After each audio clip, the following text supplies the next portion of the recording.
Shri Sai Satcharitra Chapter 2. Object of writing the work: incapacity and boldness in the undertaking. Hot discussion conferring significant and prophetic title of Hemad Panth. Necessity of a Guru. Significant and prophetic title. The word discussion put me in mind of my promise to explain the story of my getting the title of Hemad Panth, and now I begin to relate the same. I was on close friendly terms with Kaka Sahib Dikshit and Nana Sahib Chandorkar. They pressed me to go to Shirdi and have Baba's darshan, and I promised them to do so. But something in the meanwhile turned up which prevented me from going to Shirdi. The son of a friend of mine at Lonavala fell ill. My friend tried all possible means, physical and spiritual, but the fever would not abate. At length he got his guru to sit by the bedside of his son, but this too was of no avail. Hearing this, I thought, what was the utility of the guru if he could not save my friend's son? If the Guru can't do anything for us, why should I go to Shirdi at all? Thinking this way, I postponed my Shirdi trip, but the inevitable must happen, and it happened in my case as follows. Mr. Nana Sahib Chandorkar, who was a divisional officer, was going on tour to Basen. From Thana, he came to Dadar and was waiting for a train bound for Basen. Meanwhile, a Bandra local turned up.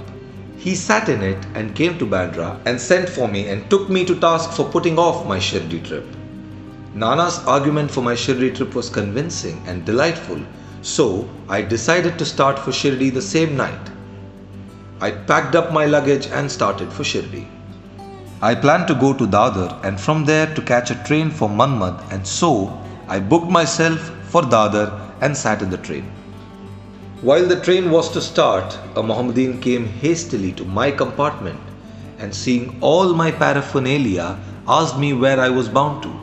I told him about my plan. He then suggested that I should go straight to Boribandar and not wait at Dadar, as if the Manmad mail did not stop at Dadar.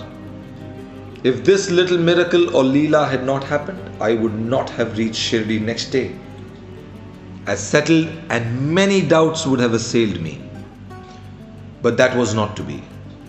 As fortune favored me, I reached Shirdi the very next day before 9 or 10 a.m. Bhau Sahib Dikshit was waiting for me there. This was in 1910, where there was only one place, that is Sathes Wada, for lodging pilgrim devotees. After alighting from the Tonga, I was anxious to have darshan when the great devotee Tatya Sahib Nulkar returned from the masjid and said that Sai Baba was at the corner of the Wada and that I should first get the preliminary darshan and then, after bath, see him at leisure. Hearing this, I ran and prostrated before Baba, and my joy knew no bounds. I found more than what Nana Chandorkar told me. All my senses were satisfied and I forgot my thirst and hunger. The moment I touched Sai Baba's feet, I began a new lease of life.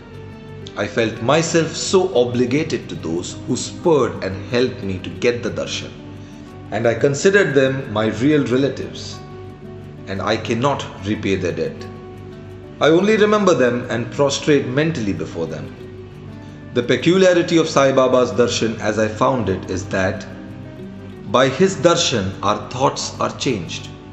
The force of previous actions is abated, and gradually non-attachment or dispassion towards worldly objects grow up.